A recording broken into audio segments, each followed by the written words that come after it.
Monsieur, bonsoir. Le Maroc franchit une nouvelle étape concrète dans la mise en œuvre de sa stratégie hydrogène vert portée par la vision de Sa Majesté le Roi Mohammed VI.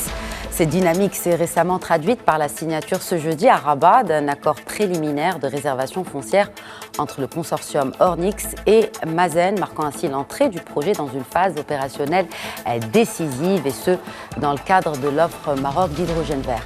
Il faut savoir qu'Ornix est un consortium international réunissant l'américain Ortus, mais aussi des groupes européens avec un investissement porté notamment par des capitaux américains au service d'un projet industriel d'hydrogène et d'ammoniac vert à grande échelle basé à Laayoune.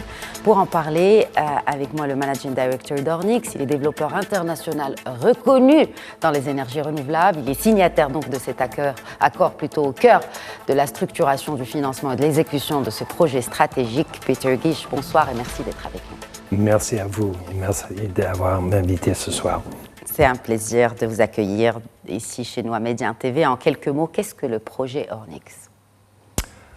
Bon, je dirais au départ que le soutien du gouvernement marocain dans le secteur de l'hydrogène vert est exceptionnel. Sous la vision éclairée de Sa Majesté le Roi, l'appui du gouvernement, le soutien des autorités locales, le Maroc a mis en place un programme pour le développement de l'hydrogène vert à source des énergies renouvelables et éventuellement amener au marché des produits, ce qu'on appelle dans le secteur PTX. Donc il y a l'ammoniac, le e-méthanol et la Sustainable Aviation Fuel. Donc le projet Ornix, c'est un joint venture avec nos amis à Acciona Nordex pour réaliser dans une première phase. Donc Acciona espagnol, Nordex allemand. Exact. Et réaliser à Laayoune un premier projet de presque 2100 mégawatts d'énergie renouvelable, 900 mégawatts d'électrolyse et à peu près 560 tonnes d'ammoniac produit par an. Donc c'est un grand projet. C'est un grand projet, mais concrètement, qu'apporte la signature de ce jeudi à ce projet ? Qu'est-ce que débloque cette signature ? Qu'est-ce qu'elle permet de débloquer pour un projet comme Ornix ? La signature de ce contrat marque la prochaine étape. Jusque maintenant, nous avons fait des études préliminaires. Maintenant, on passe aux études avancées, détaillées, pour réaliser ce qu'on appelle le pre-feed. Donc, le pre-feed, c'est une étude avancée qui représente l'ensemble du projet et montre tous les éléments dont on a besoin, soit la production d'énergie, l'électrolyse de hydrogène, production d'ammoniac, stockage au port, etc. Et quelle est la complémentarité avec les autres consortiums ? Parce que l'annonce donc a été faite par la ministre de la Transition énergétique cette semaine. On parle de 6 consortiums qui ont eu donc, le feu vert, on va dire, du gouvernement. On parle de 7 projets dans les provinces du Sud. Quelle complémentarité y a-t-il entre ces différents consortiums ? Bon, à savoir que la région des provinces du Sud du pays sont énormes. Moi, j'ai eu le privilège de commencer mon travail au Maroc en 2008. À Tanger, j'ai développé le projet 120 MW éolien de Khaladi, financé par la BERD. Après, j'ai travaillé à Laayoune, à Foum El Oued, pour un projet de 150 MW solaire photovoltaïque et éolien. Et éventuellement, avec le ministère de l'Agriculture, pour un projet de dessalement d'eau à Dakhla avec GE. Donc, le pays est vaste, les ressources sont incroyables en termes de vent, en termes d'énergie solaire. De point de vue environnemental, il n'y a pas beaucoup de contraintes, à savoir qu'il faut toujours respecter les normes marocaines et internationales. Donc l'opportunité est extraordinaire. Et Mazen a fait un très très bon travail pour sélectionner les meilleurs endroits, les meilleures zones pour chaque consortium de développer son propre projet dans la règle de l'offre Maroc. Et quand on parle de ce projet, quel est l'ordre de grandeur de l'investissement prévu pour ce projet ? En tout et pour tout, Laayoune phase 1 va coûter à peu près 4,5 milliards américains.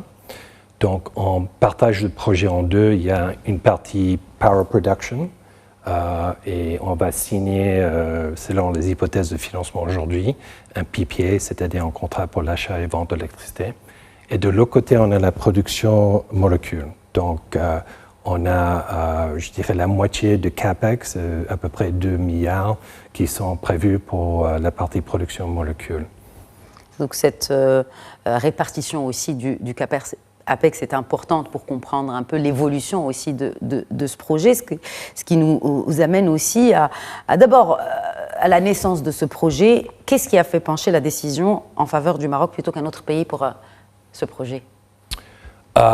Pour nous, Ortis, le fait que j'avais déjà travaillé au Maroc depuis presque pour 2 décennies et avait une connaissance de tout le pays, dans les provinces du Sud, nous avons toujours reçu une réception chaleureuse. On a, dès le départ, apprécié le potentiel énorme. Il y a d'autres pays qui ont des bonnes ressources pour les énergies renouvelables, qui ont l'infrastructure, qui ont le cadre légal, je dirais les incentives pour le secteur privé de développer ce genre de projet. Mais le Maroc amène l'ensemble de tous les éléments nécessaires pour numéro un, démarrer des projets à cette envergure et aussi réaliser le financement. Parce qu'au fin de compte, si on n'arrive pas à avoir le financement, le travail, il vaut rien. Et encore une fois, je pense que c'est là où, franchement, je suis impressionné par l'administration marocaine parce qu'en 2008, ce n'était pas exactement la même chose, c'était plus compliqué, ça prenait plus de temps. Aujourd'hui, l'évolution de l'administration marocaine est impressionnante quand même. Et donc, à travers d'autres pays où on aurait pu travailler, il y a une douzaine, le Maroc est rangé parmi les premières 3, à mon avis. Comment est réparti justement le financement de ces différentes phases du CAPEX?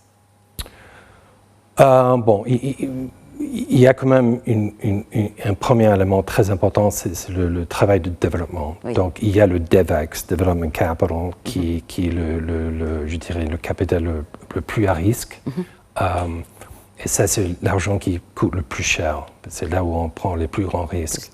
Une fois les études terminées, le off-take signé avec les sociétés qui vont acheter le produit, une fois que les banques ils ont fait un premier revue et donné l'accord de principe, là, on passe à la phase Construction Equity.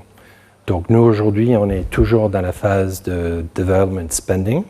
Mais on a déjà entamé des conversations avec des partenaires, des investisseurs et des banques qui, en principe, sont prêts à mettre l'argent nécessaire pour réaliser le projet. À savoir qu'il faut convaincre, à travers les études que nous avons réalisées, que nous avons maîtrisé tous les risques du projet.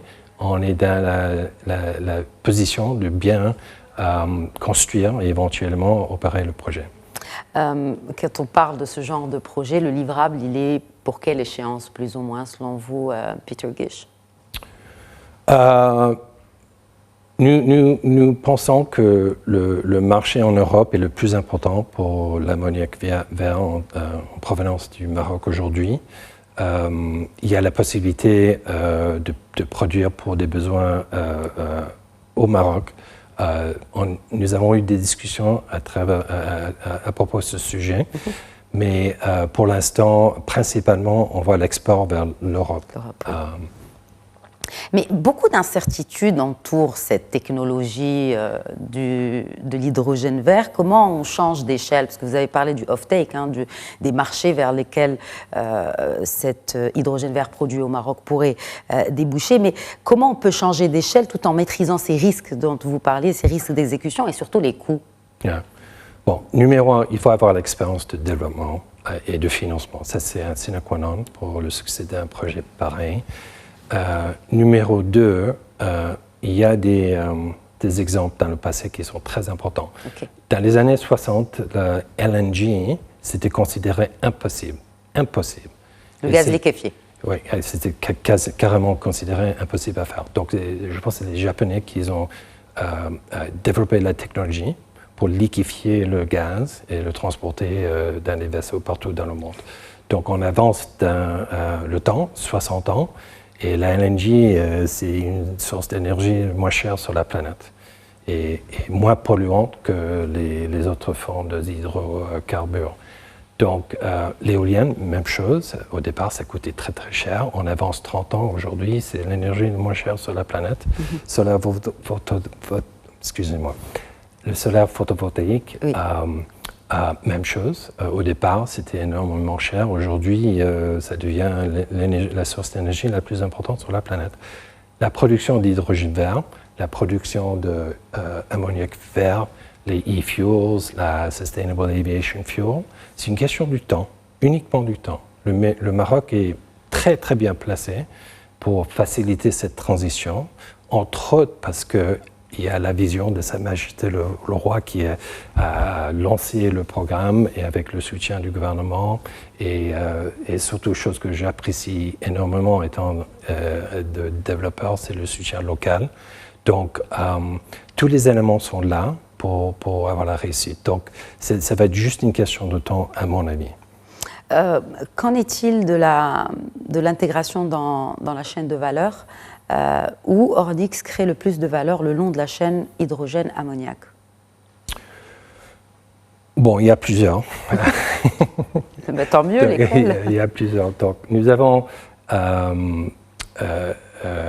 comme, je dirais, objectif numéro 1, produire le molécule le moins cher que possible. Pour faire ça, il faut des partenariats stratégiques. Il faut, je dirais, une vision, comment développer la ressource humaine au Maroc, préparer pour travailler dans un secteur qui est en train d'évoluer. Pour la production, fabrication locale, c'est un élément clé dans notre projet. Heureusement, nos partenaires Acciona et Nordex, ils ont déjà des usines de fabrication au Maroc. On a engagé des réunions avec la municipalité de Foum El Oued pour explorer comment on pourrait placer des usines à côté de la ville afin d'optimiser la production, etc. Pourquoi l'Aïoun? Pour moi, j'avais déjà travaillé oui, vous dans les provinces sud.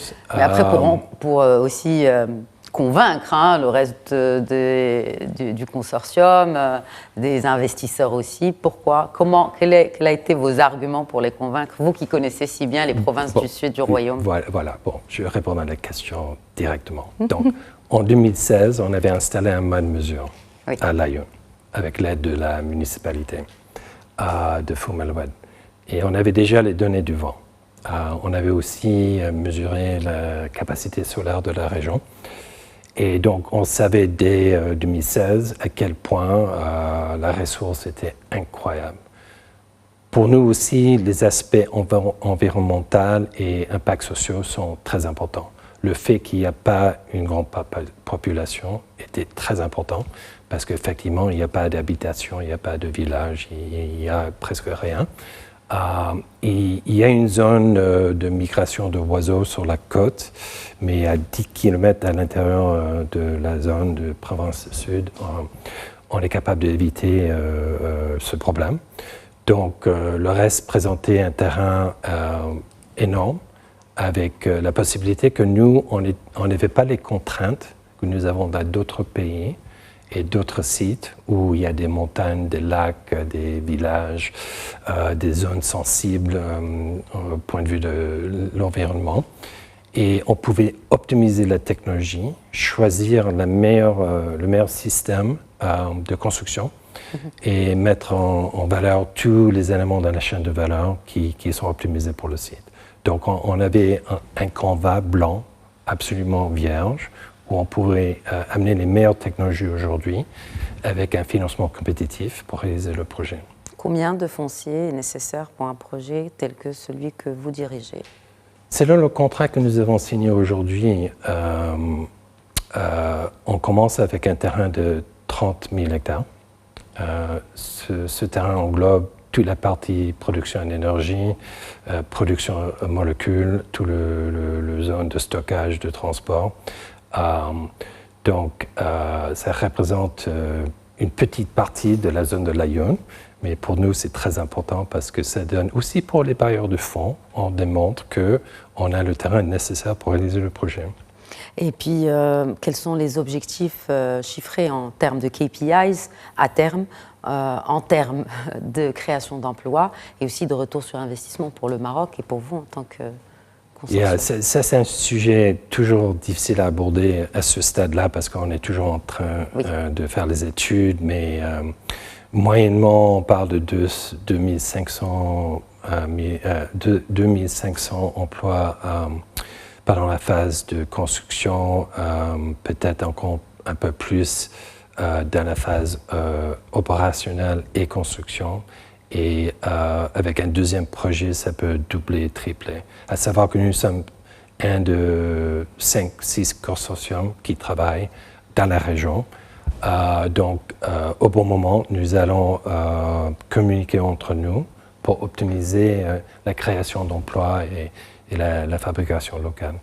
Dernière question, qu'est-ce qui fait aujourd'hui du Maroc une plateforme compétitive pour les projets d'énergie renouvelable à grande échelle, Peter Gish? Je pense que le Royaume est placé parmi les plus compétitifs pays dans le monde pour faire avancer cette technologie et développer le secteur. Ambassadeur Bush a parlé de système de loi, je dirais la qualité, la stabilité du gouvernement. Moi, encore une fois, j'étais étonné à quel point l'administration a évolué avec le temps. Donc, c'est business-friendly au Maroc. Et donc, quand on prend en considération tous ces éléments, et surtout la volonté, il y a la volonté pour être un leader mondial dans le secteur.